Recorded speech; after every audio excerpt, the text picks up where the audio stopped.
안녕하세요. 김쌤입니다. 이제 드디어 제가 그동안 얘기했던 책이 나왔습니다. 그래서 지금 네이버 카페에 올릴 영상을 이제부터 작성을 할 텐데요. 순서는 ERP 정보관리사 공통 부분을 먼저 올리도록 하겠습니다. 한 요약 강의다 보니까 한 4강, 5강 정도 될 것 같고요. 그 다음부터는 인사, 그 다음에 물류, 생산, 교재 나오는 순으로 카페에 올리도록 하겠습니다. 책 보시는 분들은 어차피 이 책 자체가 통합 이론서라고 되어 있는데 요 교재 자체가 좀 약간 기존에 나왔던 자료들을 요약해 놓은 자료라고 보시면 돼요. 그래서 이론 자체를 우선은 목표는 70에서 75점으로 잡고 있습니다.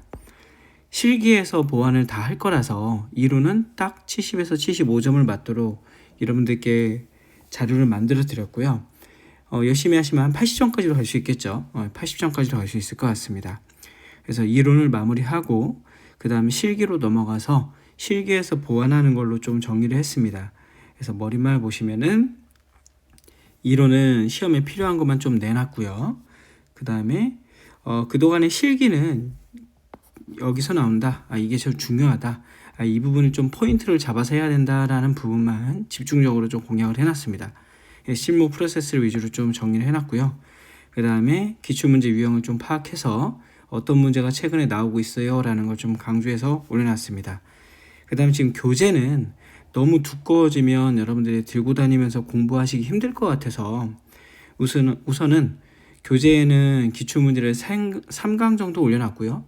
그 다음에 여러분들 아시다시피 KPC에서 계속 업데이트가 되죠. 기출문제가. 그리고 기출문제가 업데이트 되면서 그동안은 저한테 기출문제 정리본을 좀 요구를 많이 하셨는데 이제는 카페가 생겼으니까 카페에 정리를 하면서 카페에다 제공을 해드릴 수 있을 것 같습니다.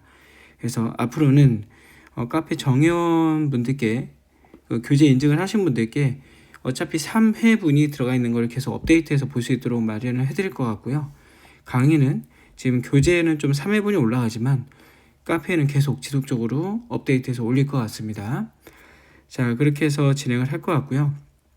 공부하시면서 모르는 부분이 있으면 카페에 질문란도 있으니까 카페를 이용하시면 좋을 것 같습니다. 자, 그래서 지금 시험에 대한 정보는 다 보시다시피 KPC에 나와 있는 내용이고요. 순서는 이제 ERP부터 들어가도록 하겠습니다. 자, 첫 강의입니다. 경영혁신과 ERP.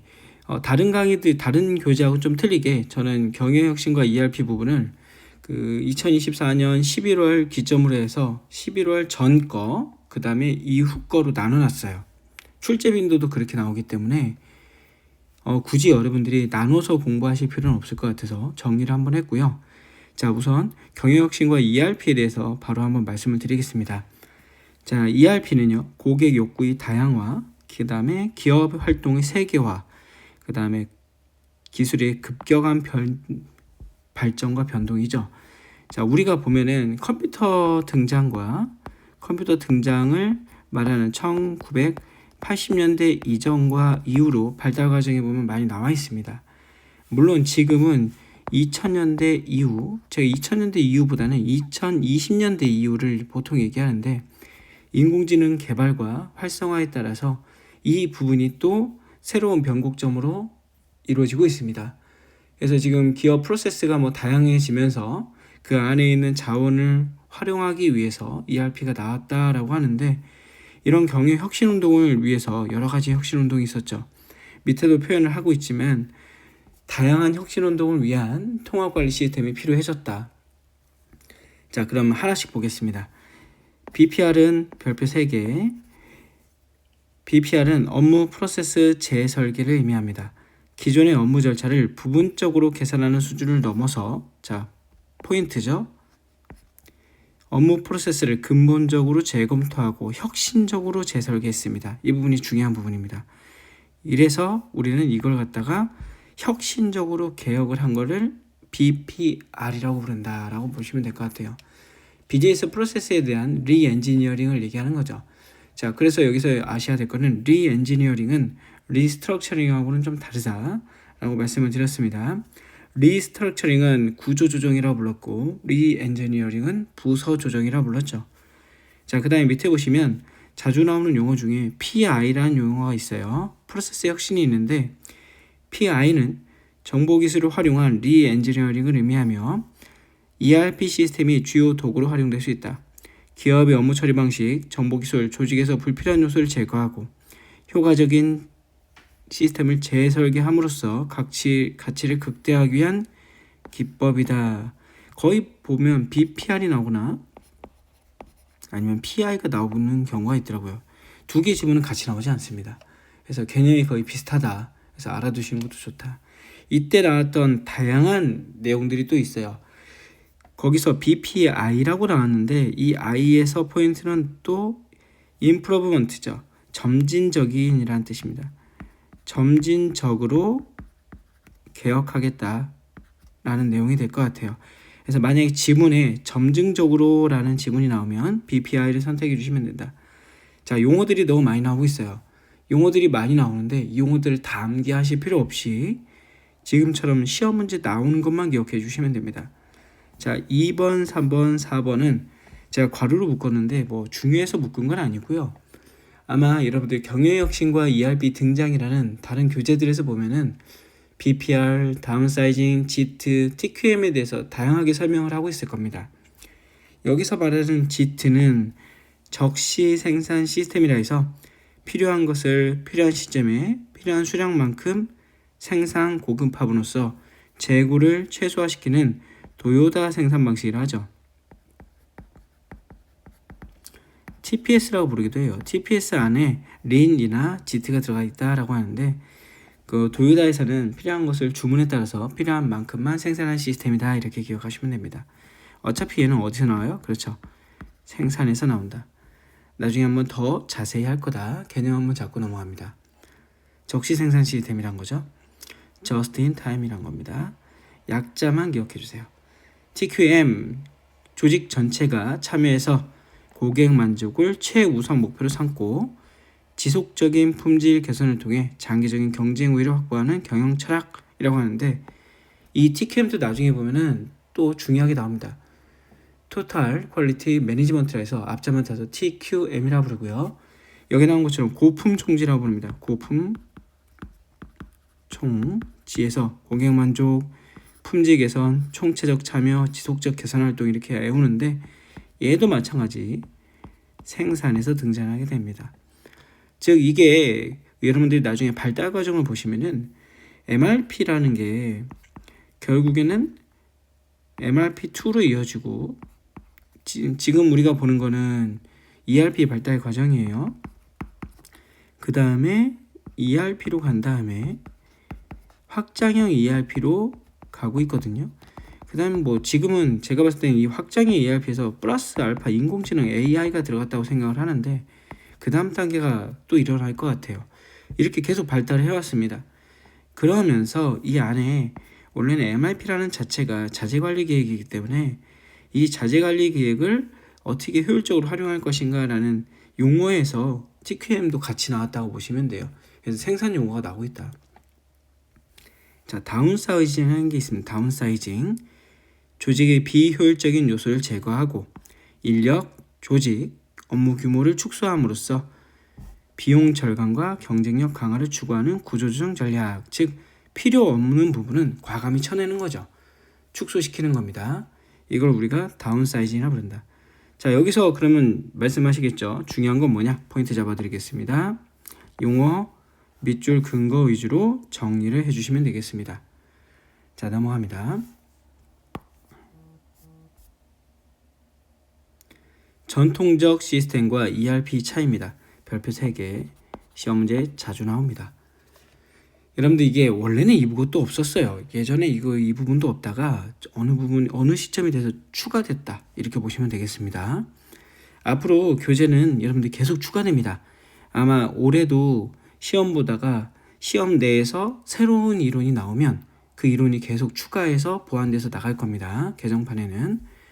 자, MIS 전통적인 시스템이고요. ERP는 확장형 시스템입니다. 두 개의 차이 한번 볼까요? 목표는 MIS는 부분 최적화입니다. 기능별이죠. 기능별, 부문별. 그래서 과거에는 MIS를 보시면은 과거 시스템이라고 보시면 과거에는 부문별로 최적화되고 업무 시스템이 이루어지면 정말 잘된 시스템이었어요. 하지만 이제는 뭘로 바뀌었다? 그렇죠. 전체 최적화, 전체 통합 업무 최적화로 바뀌었다. 그래서 같이 보겠습니다. 과거에는 단위 업무였다면 현재는 통합 업무를 한 거죠. 이 두 개 같이 갑니다. 그 다음에 과거에는 일 및 기능 중심의 수직적인 처리 활동이었다면 현재는 프로세스 중심이고요. 수평적 처리로 바뀌었습니다. 접근 방식은 예전에는 단순한 전산화 및 자동화의 중심이었다면 지금은 이 자체가 혁신의 수단이 되는 거죠. 전산 시스템화는 전산화 형태래요. 여러분들 이거 헷갈리실 수 있는데 전산화, 컴퓨터 전산 시스템 형태는 중앙 집중 방식, 즉 정보가 가운데에 몰려 있던 방식이죠. 근데 얘는 분산 처리 방식입니다. 즉 정보를 갖다가 우리가 흔히 말하는 나눠서 정보를 갖다가 다 받아들이는 형태라는 얘기죠. 자, 그 다음에 의사결정 방식은 버튼업 방식, 상향식 방식이고요. 탑다운 방식입니다. ERP는 밑에서 위에서 내려가고 밑에서 올라가고. 자, 그 다음에 설계 기술입니다. 설계 기술은 굳이 여러분들이 아실 필요 없는데 옛날에는 단순한 프로그램 코딩에 의존했다면 요즘엔 객체 지향 기술을 가져가고 있다. 그리고 시스템 구조는 폐쇄성, 그리고 ERP는 개방성입니다. 그리고 확장성을 가지고 있죠. 그 다음에 MIS는 어차피 단위 업무 부분 최적화이기 때문에 파일 시스템을 이용해서 단위 업무를 했다면 ERP는 관계형 데이터베이스, 원장형 통합 데이터베이스를 이용해서 통합 업무 시스템을 가져가고 있다. 자, 그래도 이 중에서 여러분들이 시험을 자주 나오는 걸 좀 체크해달라 하면 지금 제가 체크한 것들이 시험 문제에 자주 나왔던 내용들이 되겠네요. 꽤 많이 나왔죠, 여러분들. 그래서 이 부분들이 시험 문제 어떻게 나오냐? 이 두 개의 차이점을 섞어놔요. 그리고 잘못된 걸 찾아봐라 라는 거게 되겠죠. 즉 ERP를 놓고 MIS를 섞는 식으로 가겠죠. 이렇게 암기하실 때는 정리해서 암기해 주시면 좋을 것 같습니다. 자, 그 다음에 이제 ERP 발달 과정으로 바로 들어갑니다. ERP의 발달 과정은 요 그림을 별표 3개 하고 암기해 주시면 됩니다. 그리고 어떤 분들이 왜 다 별표 3개야 그러는데 다른 교재를 보시면 어차피 잔뜩 있던 교재를 또 제가 축약해 놓은 거라서 다 중요한 부분이라고 보시면 돼요. 굳이 여러분들이 암기 노트를 따로 만들지 마라. 그냥 교과서를 보시면 암기 노트가 된다 라고 말씀을 드립니다. 어떤 분들은 자르시는 분들도 생길 것 같은데 상관없다고 봅니다. 이런 부분은. 자, ERP 발달 과정입니다. MRP 1970년대, MRP2 1980년대 기점이죠. 1980년에서 90년으로 넘어가면서 컴퓨터라는 게 기존에 1980년대까지는 보조적 수단이었다면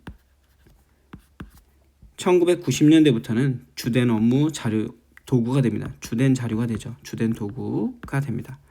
그래서 원래 컴퓨터라는 자체가 처음에 계산기로 등장을 했기 때문에 그 전에는 컴퓨터의 계산 목적에서 사칙 연산 기호로 넘어왔죠. 그래서 여러분들 아시는 옛날에 찰스 베비지 사칙 연산 기호부터 시작을 해서 여러분들 아시는 애니악, 에드삭 이렇게 넘어온 겁니다. 즉 컴퓨터는 원래는 목적이 계산기였어요. 그게 1970년대, 1980년대까지도 이어왔습니다. 근데 이 기점이 좀 바뀐 게 우리가 흔히 말하는 미 국방성에서 알파넷이라는 인터넷의 초기 모델이 나오면서 컴퓨터들끼리 네트워크를 갖추기 시작하죠. 그리고 1980년대에 이르러서는 이제는 네트워크가 형성이 되면서 지금 우리가 사용하는 인터넷의 기본 모습이 나오기 시작합니다. 즉 컴퓨터들끼리 뭐가 형성이 되기 시작해요? 그래서 네트워크가 형성이 되기 시작합니다. 저는 이 기점을 랜이라는 게 등장을 하면서부터라고 생각하거든요. 랜이라는 건 우리가 여러분들 아시는 인트라넷이에요.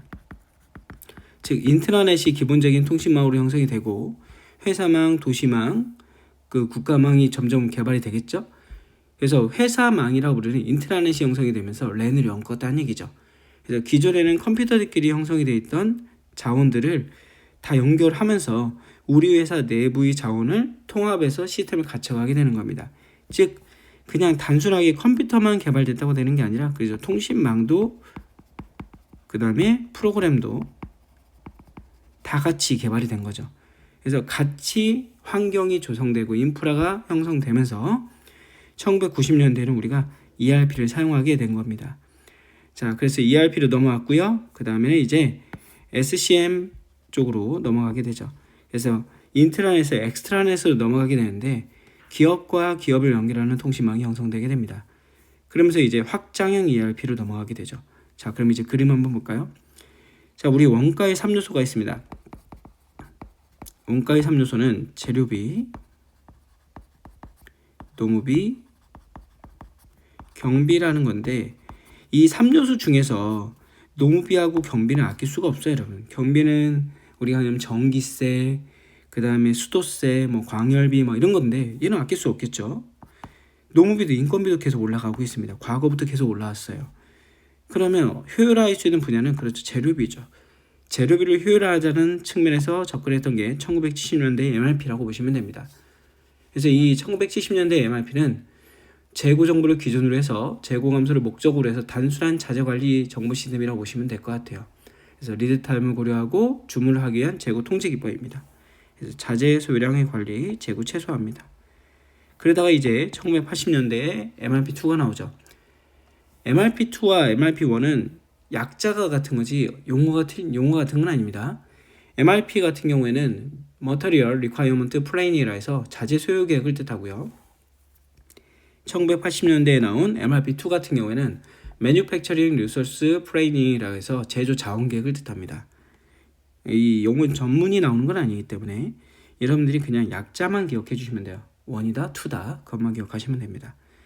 자, 그 다음에 ERP는 전사적 자원관리 시스템이죠. 이때는 영업, 회계, 인사, 생산 등 전사적인 차원에서 우리 회사, 즉 우리 회사 자원을 관리해보자 라는 뜻입니다. 회사 내부를 확장시킨 거죠. 자, 그런데 1990년대 이후, 즉 2000년대부터는 윈윈윈이라 했던 게 우리 회사도 잘 되고 너희 회사도 잘 되고 다른 회사도 잘 되는 기업 간 최적화로 넘어가게 됩니다. 이때부터는 확장형 ERP로 넘어가게 되는 거죠. 그래서 기존의 ERP 업무 시스템 플러스 그죠?